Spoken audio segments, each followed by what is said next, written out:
Good morning, everyone. Good afternoon, wherever you are.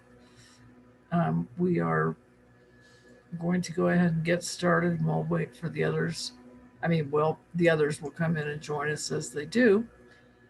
And Linda is our reader, and we're with Humanities Team and the Evolution Revolution. And today is March 21st, 2021. So, without further ado, Linda, go ahead and tell us what chapter we're on, and let's start reading. Okay. Well, welcome everybody. So we are reading The God Solution, The Power of Pure Love by Neale Donald Walsch. We're on chapter 13, and that should be on page 49. I'm reading from the hard copy. It is conceivable that a single new idea in humanity's hundreds of collectively held concepts about a higher power could cause us to change our attitudes and behaviors so dramatically that our species would at last be freed of the anger and violence which our old behaviors produced? Yes. Can the new definition approach, simply defining God as self-conscious, self-aware energy, eternally projecting a feeling called pure love, mend the tear in the fabric of our global society? Yes. My answers are yes. But even if we only thought hypothetically that such a thing is possible, would it be worth giving it a try? My mind tells me that it all depends on how much emotional and cultural upheaval would be caused by adopting this single new idea. In assessing that, I wonder if revising our definition of God would be really so upsetting. How do 8 out of 10 people who declare their belief in a higher power currently define this divine entity? Is our collective culture deeply attached to a particular notion? Nope. As already noted, it's all over the map on this. Given this ambiguity and lack of species-wide commitment to a singular and particular definition, would it be so utterly unacceptable for people to broadly agree that God is, plain and simple, an intelligent, self-conscious, self-aware, essential essence, and magnificently expressive energy that we could call pure love? Does this seem like a notion so at variance with humanity's dominant concept of a benevolent higher power as to be immediately rejected by the majority of God believers? Or is it possible that the opposite might be true? That the idea might seem so logically and theologically on the mark that we would wonder what took us so long to get there, and that it would be agreed to and welcomed by the largest number of God believers instantly? What do you think? Do you feel that this new definition of God could be transformative enough for humanity to actually impact life on Earth in a positive way? That's where you come in. Can you imagine sending a letter or an email containing loving thoughts to a political leader whose actions, decisions, and speeches you abhor? Can you imagine reaching out with love to a neighbor who has slandered you and caused you to lose your friends, or a fellow worker who has lied and caused you to lose your job?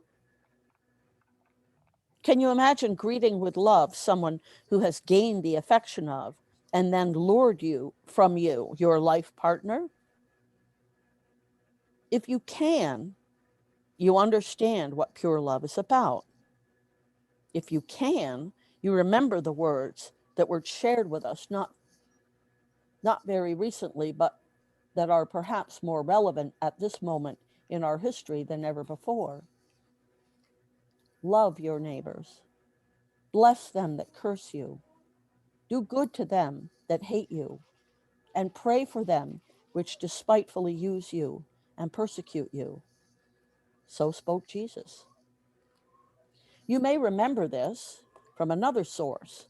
Monks, even if bandits, were to savagely sever you limb by limb with a double-walled saw, even then, whoever of you harbors ill will at heart would not be upholding my teaching. Monks, even in such a situation, you should train yourselves thus. Neither shall our minds be affected by this, nor for this matter shall we vent to evil words, but we shall refrain, full of concern and pity, with a mind of love, and we shall not give in to hatred.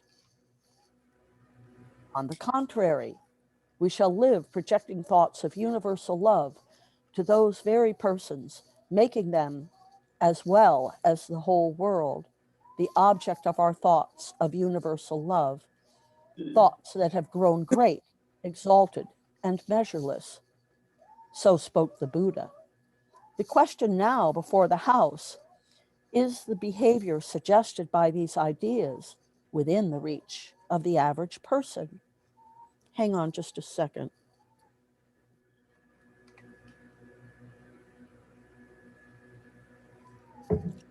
Now, you might be tempted to say, no, you're quoting the world's greatest saints and sages and expecting regular, normal people to live up to that.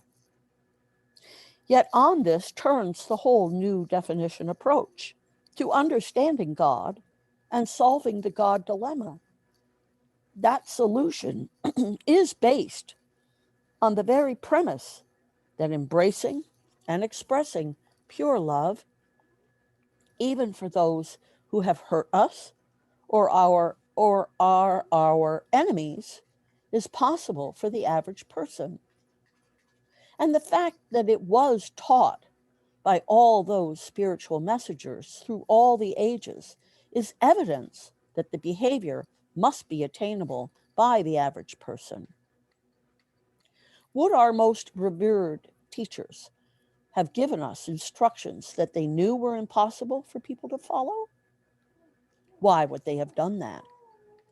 Was it their intention to frustrate humankind forever or to heal humankind forever?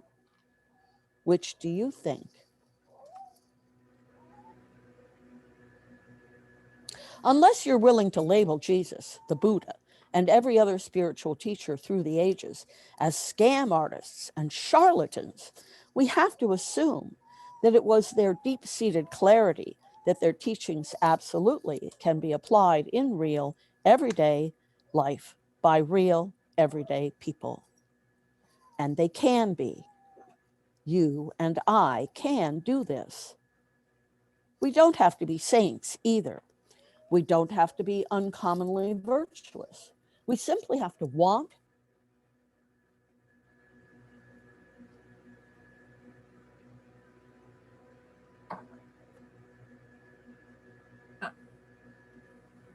Linda, how long have I been muted? We just simply have to want. Oh, okay, I don't know how that happened. We simply have to want to live in a certain way. We can't just wish that we could, or hope that we could, or wonder if we could. We have to know that we could, if we simply made the firm decision to do so. This much, though, is true. We won't achieve this change of behavior overnight, nor will it be achieved with half-hearted effort. People have been trying for centuries to live up to the words of our greatest spiritual teachers, and we have not found it easy. Yet this way of moving through the world does not have to be burdensome, nor will it be if it arises out of true and deep desire. So what could make it your true and deep desire? I'm proposing that it would be the remembrance of how utterly complete you felt inside every time you've offered your love to somebody. Linda, you went on mute again. Wow, that's like so weird. Where was I? It's like, I don't know. I'm not understanding what's happening. This much, though, is true. We won't achieve this change of behavior overnight, nor will it be achieved with half-hearted effort. People have been trying for centuries to live up to the words of our greatest spiritual teachers, and we have not found it yet. We have not found it easy. Yet this way of moving through the world does not have to be burdensome, nor will it be if it arises out of true and deep desire. So what could make it your true and deep desire? I'm proposing that it would be the remembrance of how utterly complete you felt inside every time you've offered your love to somebody who by all rights didn't deserve it, and whose words or actions may have actually, by every normal standard, warranted your anger. Have you ever demonstrated that kind of love in your life? Of course you have. I'm going to invite you to think about that time now. Think of a person who hurt you, to whom you showed love afterward. Really do this little exercise as a favor to yourself. Remember a time when you acted lovingly toward someone who did not deserve it, who did not deserve your love, really had no right to expect it. Did you do this at a family reunion, during a holiday gathering, in a personal private conversation? Wherever it was, remember when that moment ended. Just close your eyes for a second and put yourself back into how you felt as you drove home or when they drove away. Leave your reading here, close your eyes and let yourself remember this now. So I think we should pause for a second and actually do this. What do you think? I think that's a good idea.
What do you think?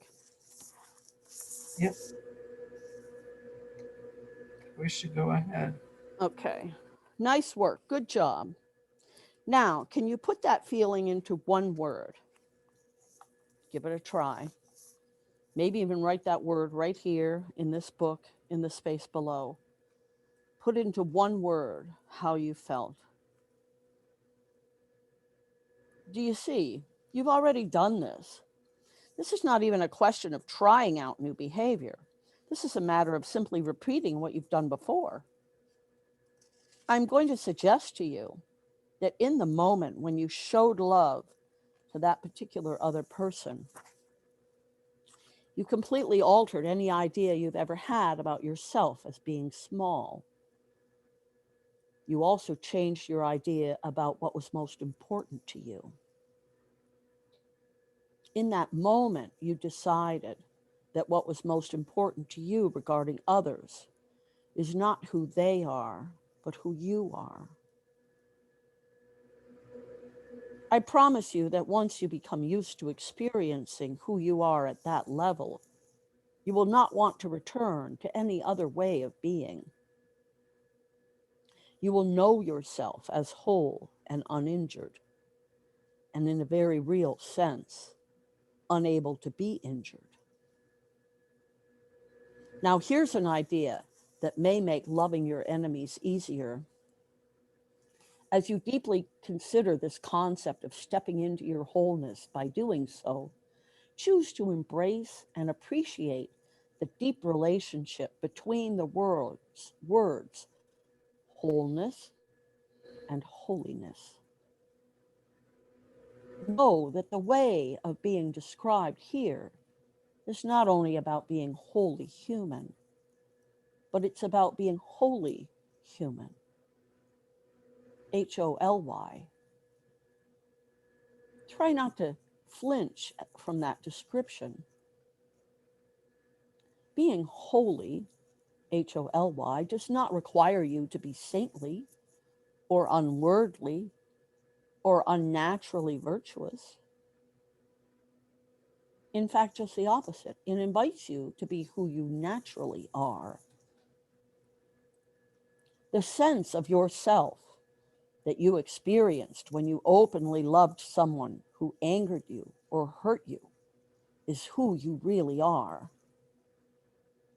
You knew it the moment you felt it. You felt wholly you, Holy, and wholly you, Holy. And you had a sense that the two are one. That's what my wife calls a glimpse of the larger reality of you. And don't worry about others imagining that you're suddenly seeing yourself as holier than thou. Your words and actions will show that you know that everyone is holy. You demonstrate this when you love others, even as they are not reflecting their own wholeness. It is especially in such moments that your showing them love gives them back to themselves. You are demonstrating that you recognize that we are all holy when you are in touch with and are expressing God's energy of pure love. This is not an energy that you call for when you feel you need it, but that you call forth.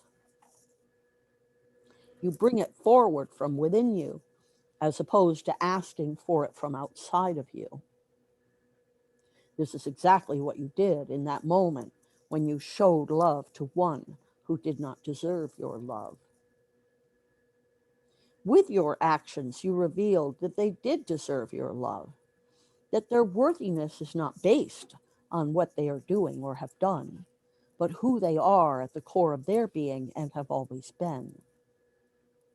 By your choice, you have shown that you recognize, that is, know again or recognize their holiness. We see then that all of us are holy, Holy, not because of how we are acting, but because of who we are at the level of essence, a part of God. If you feel that God is holy, then you will clearly see that you too are holy, because the one thing that God is not is holier than thou. How could God be holier than itself? It cannot. Now, if you think that you are not a part of God, we have a different story. But of course you are. The essential essence, that is life itself, is expressed throughout the universe, and that includes, of course, you. God has been using life to convince you of that from the very beginning. Will you allow yourself to be assured?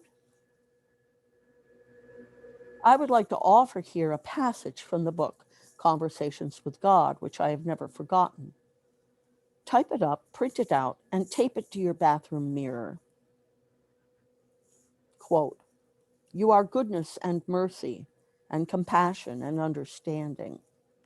You are peace and joy and light. You are forgiveness and patience, strength and courage, a helper in time of need, a comforter in time of sorrow, a healer in time of injury, a teacher in times of confusion. You are the deepest wisdom and the highest truth, the greatest peace and the grandest love. You are these things, and in the moments of your life, you have known yourself as these things. Choose now to know yourself as these things always." End of chapter 13. Thank you. Would anybody like to start the conversation? Go, Mary. Okay, go ahead.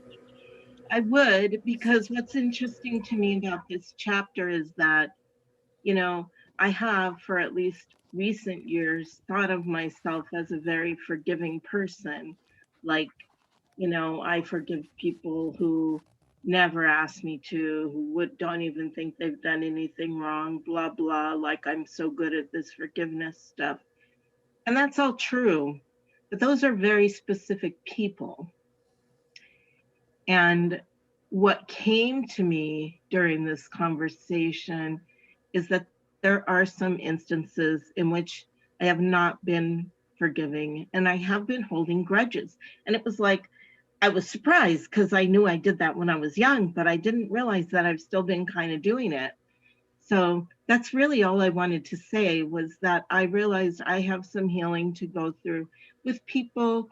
It's with people who I thought were very good friends, who then hurt me very deeply. And then the friendship ruptured because of reasons on both sides. And it's like, it's apparently much easier for me to get to forgiveness when the relationship is continuing than when the relationship ruptured. And that's without going into that whole, write a letter full of loving thoughts towards a politician with whom I disagree deeply or whatever. Because some of you on this call know that that's like, would be difficult for me. So anyway, just realizing that I have some more work to do here. Thank you. Over. Thank you. That's beautiful, Mary. Yep.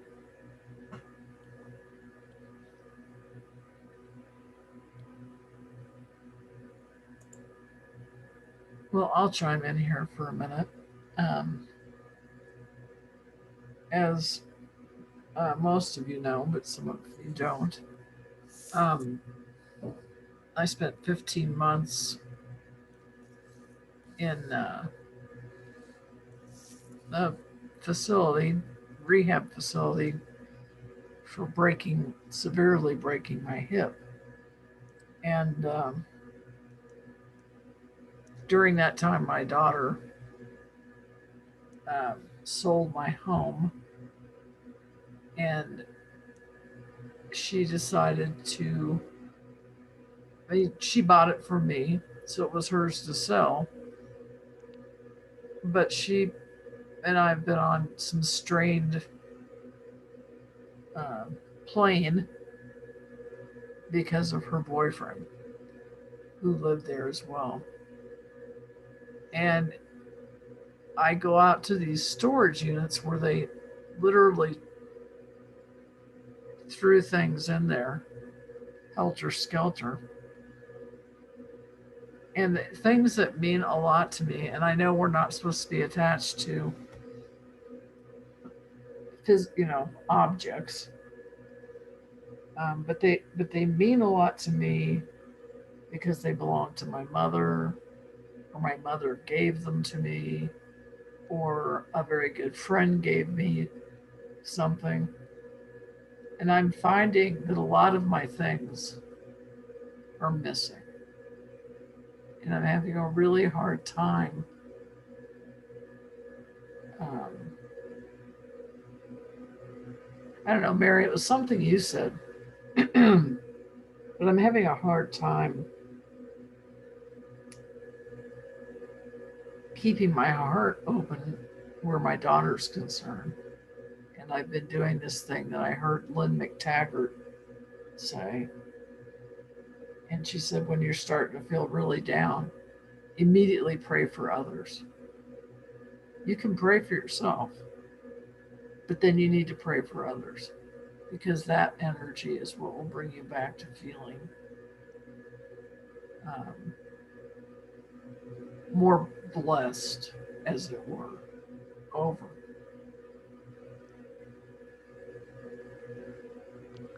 Can you clarify when she says pray for others? In what way?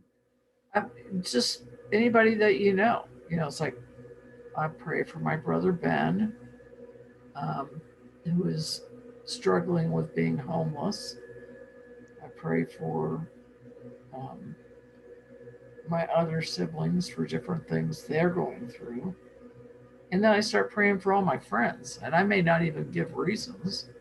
Just say, I pray for Linda. I pray for Mary. I pray for Tamison. I pray for Shabana.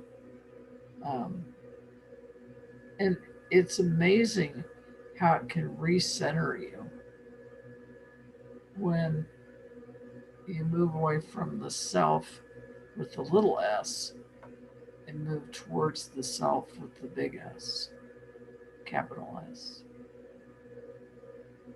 Does that make sense, Linda? Yeah, yeah.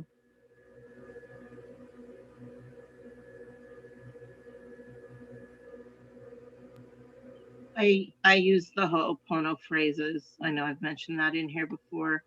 When my heart is hard, and that's what I'm going to do with these people who came up in my faces, people I'm still having grudges with, and I just do that on my feelings of hurt and lack of acceptance. And those phrases again are, I'm sorry, please forgive me, thank you, I love you. Which I just see as what we all want to hear from each other anyway, right? Those are the Yes. things we want to hear. So I will work on my hurt feelings after this call some more. There's not always more work to be done, but apparently some of those places were never completely healed. So I got to work on it a little more. Mary, I want to ask you something, and then I'm going to mention what Tamison has mentioned here. Um, when I'm hurt by something, it is not just in my brain. It's a physical feeling I feel in my heart, in my chest area. And I just feel like um, this doesn't feel good. And I've just started getting better about when someone does something, saying, it it hurts me physically. It doesn't. It's not crippling, but it hurts me physically. And I love the Ho'oponopono. Um, and anyway, I just wanted to add that. And then Tamison says, my biggest challenge with forgiveness has been accepting that others don't have the same view as I or as me. That's just because I was taught what or what not to do, that other people don't feel and do the same. I think this is some kind. Oh, I just lost my place. I think this is some kind of survival or control issue.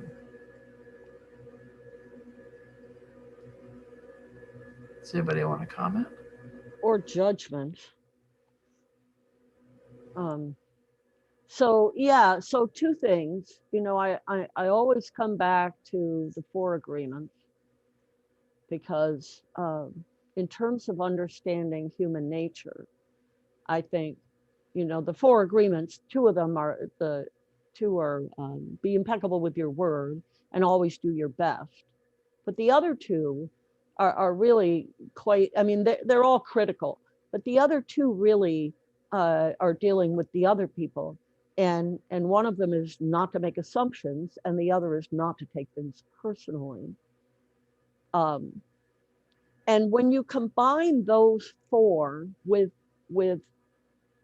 the view that I like to hold, that is, nothing is ever wrong, right? If it's all divinity, then no matter what your daughter has done, that's also divinity, right? She's divinity, and whatever she's done is also the impulse of divinity in form.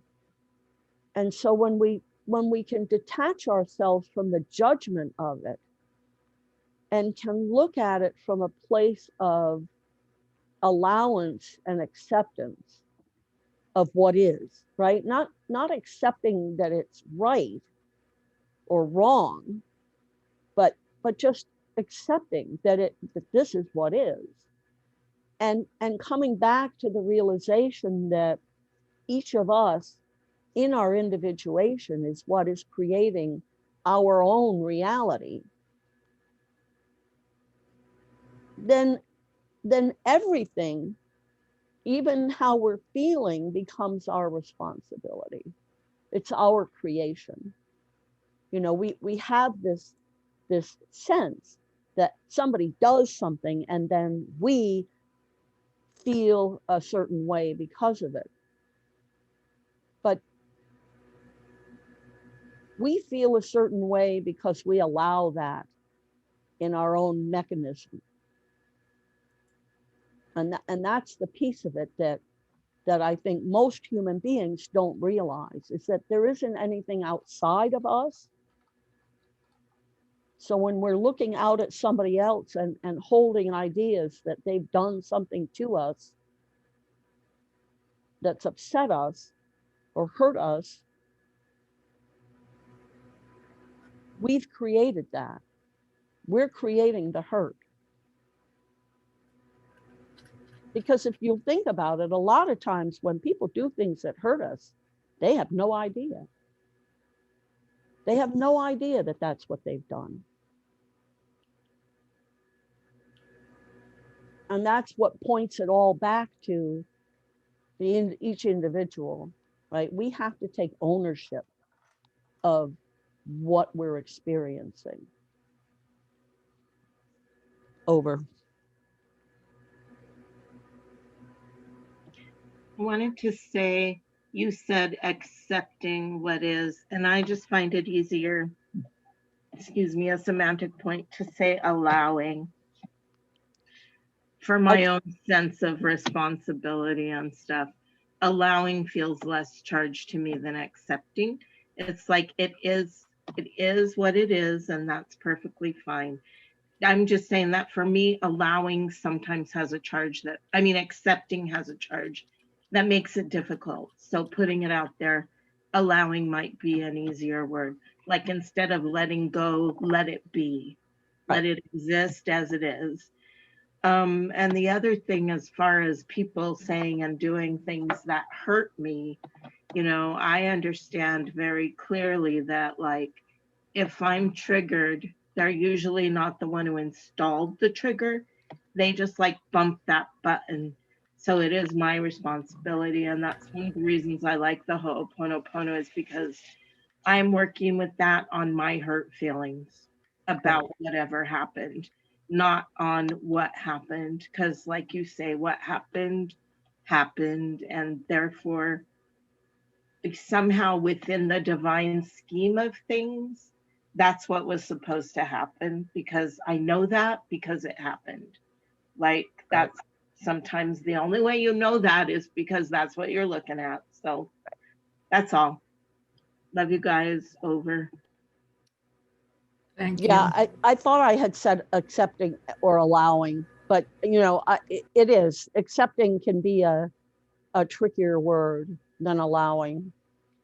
because I think semantically it can imply that what you're doing is saying it's okay. And that isn't necessarily the meaning that when I say accepting.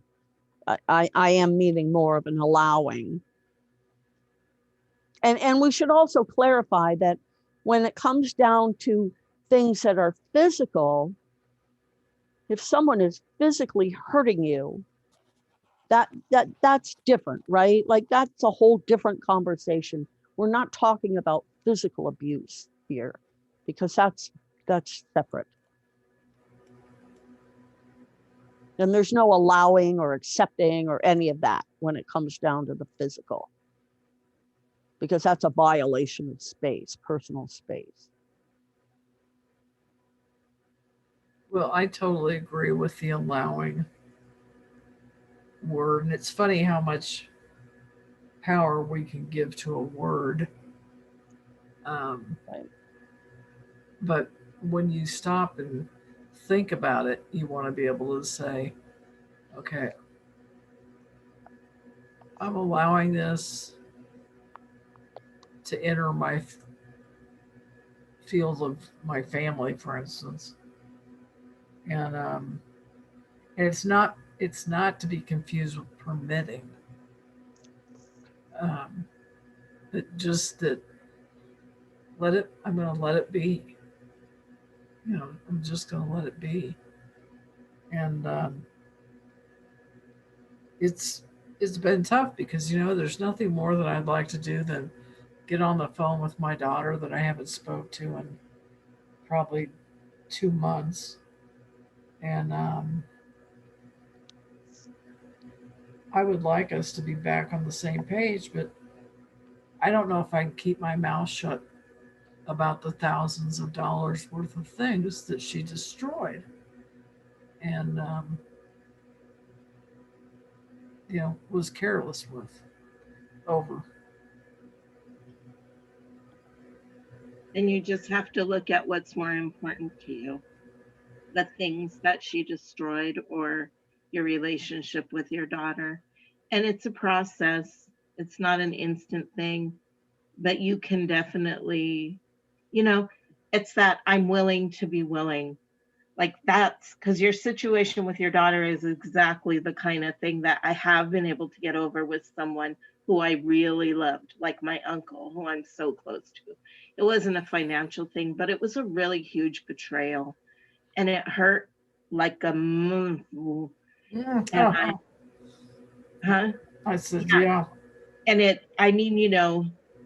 it took time and effort to get over it. And I did that because he was my beloved uncle who was like one of the most important people in the world to me. And I'm sure that the same is true of your daughter. So for me, I start from that place of I'm willing to be willing. I'm willing to allow my heart to soften.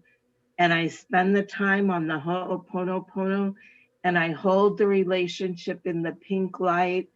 And basically, what it boils down to, you have to be willing to let your heart soften and let go of what's in the past, because I'm sorry, is it okay that I'm saying this? Yes. Okay. And just be, you have to be willing to let your heart soften. And that's what the work is in the beginning. How do I get my heart to soften? And that's where I start with the willing to be willing and do the Ho'oponopono on my heart feelings and just realize, your relationship, you still have all of the love from your mother and your friends, and stuff is only stuff. I will tell you right now, I moved like 5 times in 4 years when I first moved out here. And I packed my own stuff, and a lot of that stuff got broken, and some of it got rained on. And I just sort of had to go, okay, I just release it all. Anything that's ruined or damaged or leaves my life at this point, I accept that that's what has to happen. And you're moving from a big place into a small place. So you can't keep it all anyway, right? So I looked at it as thank you. You helped me not have to make decisions about this broken bowl that I loved, this book that was ruined in the rain. I don't have to sit here and think, do I have space for these things? You have told me, you, the universe, God, whoever has told me these things, it's time to go. So I hope any of that helps you, my dear friend. I Well, know no, I really accept hard. it. I accept it. And I think one of the hardest things about it is I'm still going through stuff in a storage unit. And so every weekend when I go into that storage unit, it's like, no, not that. You know, how could you just, how could you pack all my Fiesta wear in a laundry basket, you know, without any paper, without any cushioning, and without any of that, just the things I brought her up to do. And for whatever reason, she decided it wasn't that important. But I totally accept what you're saying, Mary, and I appreciate you. Um, And maybe it's the universe just saying, let it go. It's like she was selling a house. She had a lot to do. She was probably overwhelmed and rushing like a maniac. And none of that excuses it, but maybe helps. And maybe some of it, you're her mom. Maybe she had some resentment towards you holding on to things or whatever. Who knows? It's better to just, I don't know, I would try to have compassion from that place of we're all doing the best we can in any given moment with the resources at our disposal. And, in that moment, for whatever reason, she threw your Fiesta wear in a laundry basket, and it's very upsetting. And if I believe what I just said, then in that moment, that was the best that she could manage. So that's, and I know you know all this, and just reminding you because I know it hurts your heart. And you said yourself, you want to be able to have that relationship back in a way that feels good. exactly. Thank you. Welcome, Bima. Hey, I'm thinking Bima and maybe Sarah and the rest of them. Did we forget to remind people it was daylight savings? Well, we did last week. Did we? Yeah. I couldn't remember. Maybe I should have done it again this week because there are some empty spaces here. But, And so, Shimona, do you have any light to shed on this? Except for you're on mute.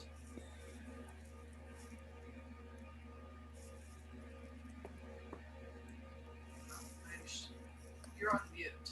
you're on mute, Shimona. Nanette, you're in a lot of distress yourself, as I have been about various things in the past week or two. And my vision was clouded by things that happened. I couldn't see clearly, not just the physical sight, but the spiritual and emotional vision. So I find that it's much easier for me to go to a much lower vibration when I am in distress myself. But I'm not aware of how much trouble I'm in. I'm not laughing at you. It's just I feel that way myself sometimes, and I also think that thinking about what Neil wrote versus holy HOLLY. And I'm feeling WHOLLY, overwhelmed. And if I would stop when I'm in that overwhelmed mode and just breathe through it. It's like breathing through contractions. Well, not exactly like that, but just breathe through it. Oh, We were stopped by I think Linda said that she would stop for a few minutes, and I was thinking of two instances when I have. Where is the noise coming from? Is it you, Nanette? Yeah, thank you. So I don't know who it is, but there's a lot of interference. When we stopped the reading for a little while, I was thinking of two different people against whom I had been holding a grudge, and I dropped the grudge with great difficulty. And both of these people were furious with me. Like I was stunned at their response. They were not open and loving as I was in my own heart and mind after having transmuted that relationship. So I'm just wondering, Nanette, if you do manage to see your daughter with pure love, if she doesn't respond how you would behave.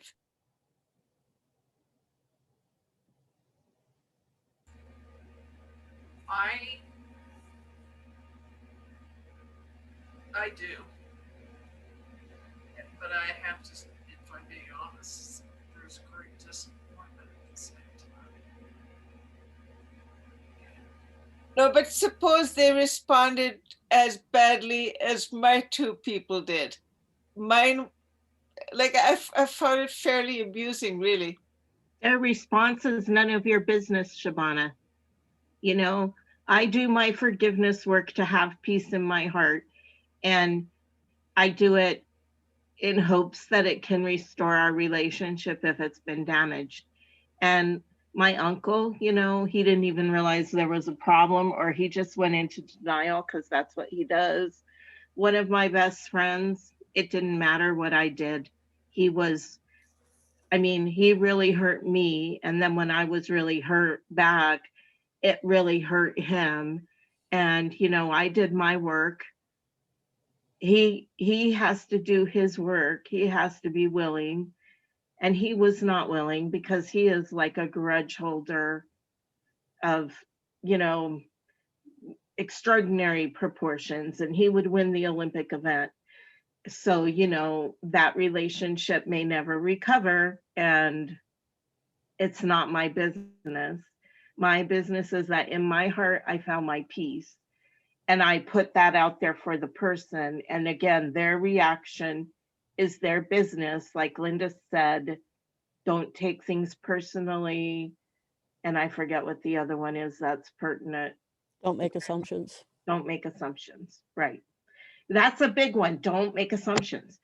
It's like in a 12-step program when you're making amends, you don't make assumptions about how they will be received. And also sometimes, you might be trying to apologize or to someone and restore, and like they just might not be ready or want that. Sometimes people want to burn bridges. Anyway, I'll shut up now. Bye. I love you.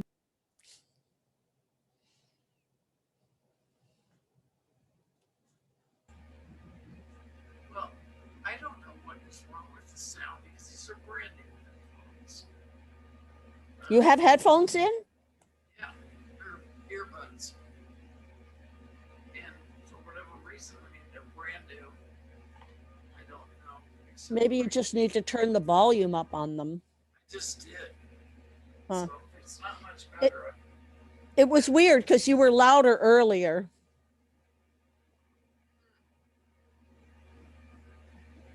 Well, I don't know what to say. I'm sorry that it's messed up. Shabana, do you want to, it's getting close to the end of the hour. Do you want to do a meditation? Lord God, we're all doing our very best, and it is hard.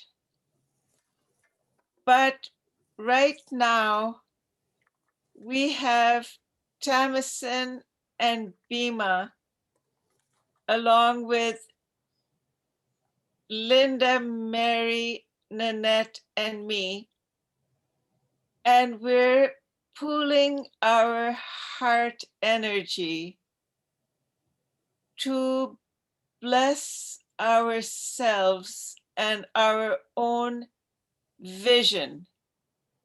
We need to see holy and whole and be holy. And we thank you for giving us the spiritual light and the new life we're requesting.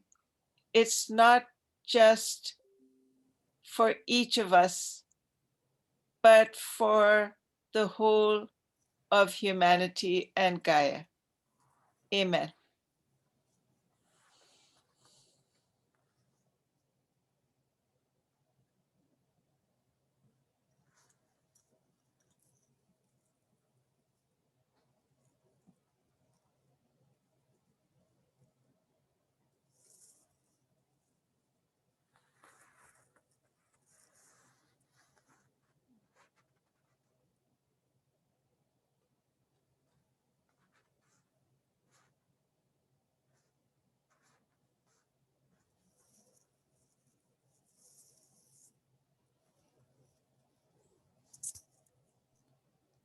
Thank you, everyone. Thank you, Shabana. Thank you, Linda. Anna. Thank you, everybody. And thank you, Tamison, for joining us. I hope you can hear me. And thank you, Linda, for reading, and Shabana for the meditation, Mary for your input, and Bima for coming. I don't know if you didn't know about our daylight savings time or what. But anyway, I love you all, and we'll see each other next week. Sounds good. Love you all. Love you. Bye. Bye-bye. Bye bye. Thank Hope you, you come back Shabana. next week, Tamison. Yes, Yes. I hope so too. Okay. Bye-bye.